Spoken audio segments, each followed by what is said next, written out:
पिछले व्याख्यान में हमने विधि लिंग लकार का प्रथम जो सूत्र है, विधि निमंत्रणा आमंत्रणा आदिष्ट संप्रश्न प्रार्थनेषु लिंग है, सूत्र का विस्तार से हमने आपको वर्णन किया था। आज हम उससे आगे आने वाला जो सूत्र है उसके बारे में बताएं। उससे आगे आने वाला सूत्र है कि यासुट परस्मै पदेषु दातो डिच। परस्मै पद प्रत्ययों को यासुट आगम और वह उदात्त व डित होता है। इसकी व्याख्या, लिंग लकार के परस्मै पद प्रत्ययों को यासुट का आगम होता है और यह आगम उदात्त एवं डित भी होता है। डित होने से यासुट का निमित्त मानकर गुण निषेध आदि होते हैं। यासुट में से उट की इत्संज्ञा व लोप हो जाने पर यास शेष रहता है और टित होने से लिंग स्थानिक परस्मै पद तिप का आदि अवयव बनता है। कहने का तात्पर्य यह है कि तिप का आदि अवयव बनता है, यानी कि तिप प्रत्यय तिप आदि जहाँ प्रत्यय होंगे उसके आदि में यानी कि उसके पूर्व ही यासुट का आगम हो जाता है। जैसे पूर्व सूत्रों में उदाहरण के लिए हमने बताया था, तो वहाँ बना था वह प्लस अव प्लस अ प्लस तय, ये स्थिति वहाँ बनी थी। अब इस अवस्था में लिंग स्थानिक परस्मै पद तिप प्रत्यय है और उस तिप प्रत्यय को यासुट का आगम होता है और यासुट का आगम हो करके यासुट में से उट का इत्संज्ञा और लोप हो करके वह प्लस अव प्लस अ प्लस यास प्लस तय, यह स्थिति बन जाती है। तो स्पष्ट हो गया।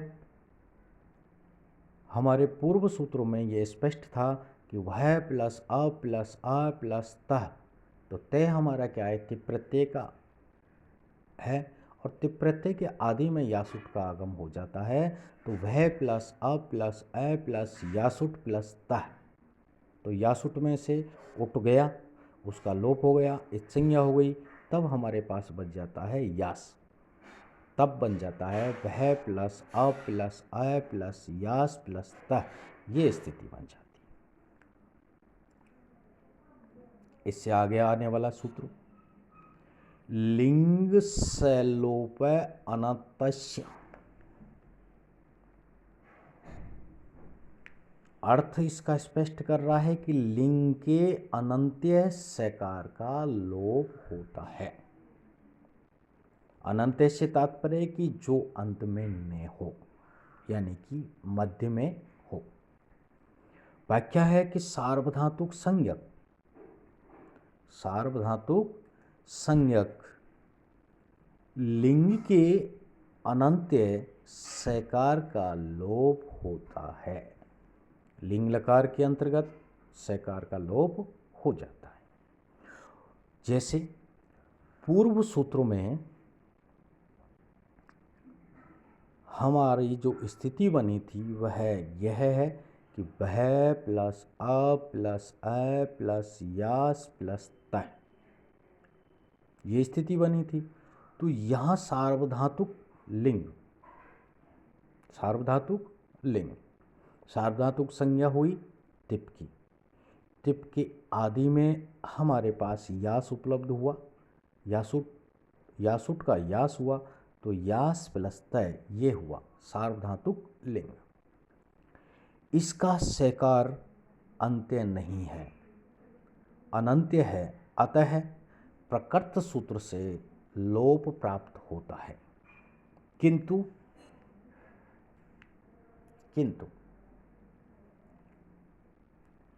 यदः गवांस्तद्गुणैः भूतोस तद्ग्रहेण ग्रह्यन्ते।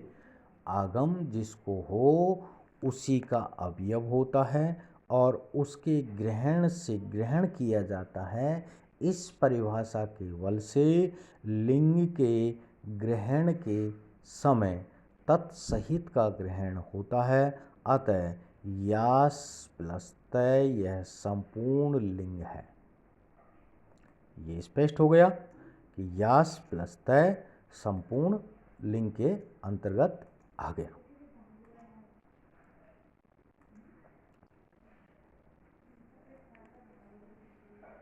इससे आगे आने वाला सूत्र है अतो यह। सूत्र क्या कहता है? उसका अर्थ है ह्रस्व एकार से परे यास के स्थान पर ईय आदेश होता है।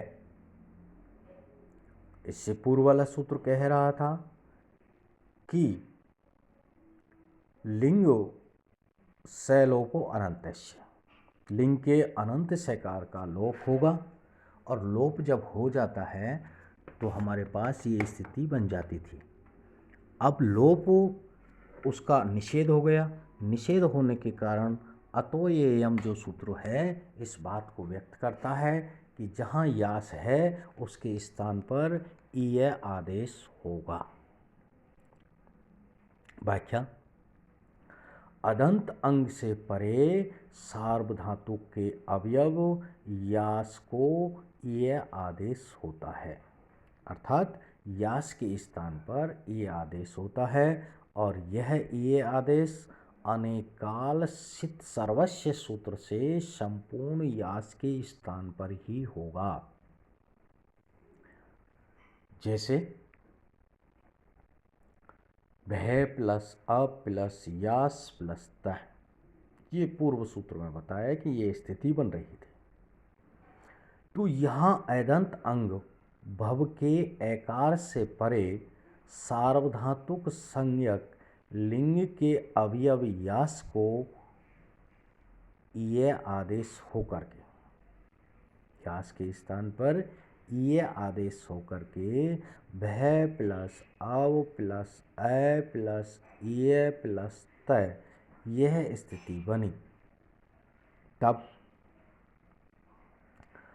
आदगुण सूत्र से अ प्लस ई कार को गुण आदेश होकर के हमारे पास बन जाता है भय प्लस अ प्लस ए प्लस य प्लस तय, यह स्थिति बन जाती है।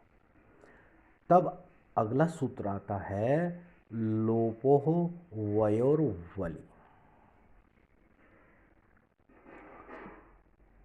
बल परे और रहते वकार और यकार का लोप होता है।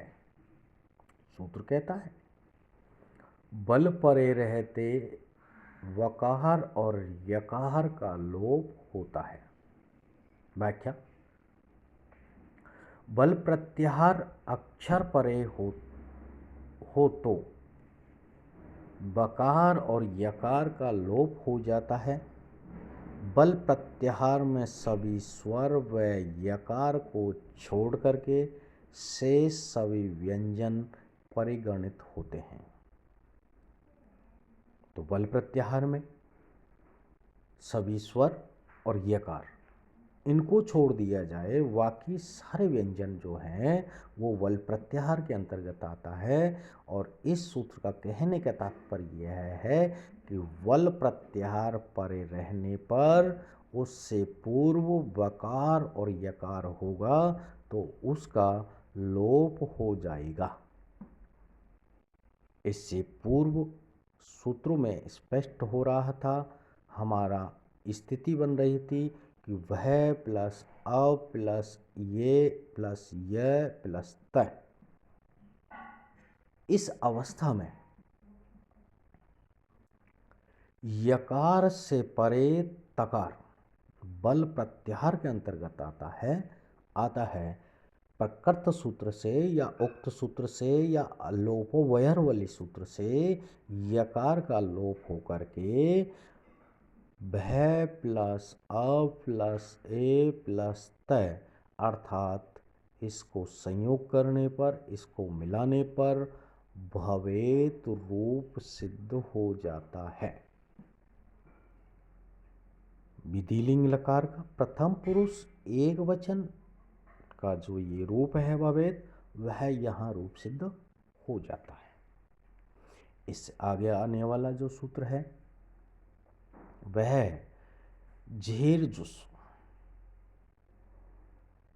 इसका अर्थ है कि जी के स्थान पर जुस आदेश होता है। इसकी व्याख्या, लिंग लकार के जी प्रत्यय को जुस आदेश होता है।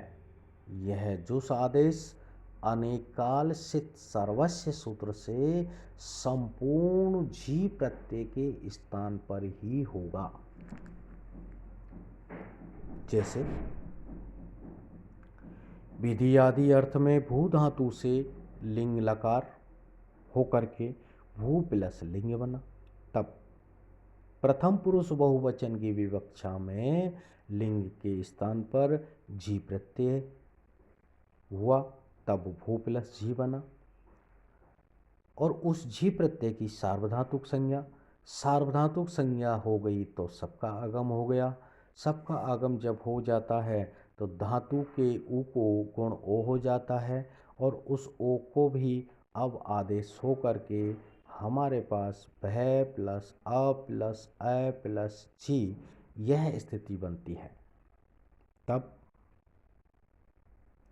प्रकृत सूत्र से जी के स्थान पर जुस आदेश हो करके भय प्लस अ प्लस ए प्लस जुस रूप बना, और शेष कार्य पूर्वत ही होंगे।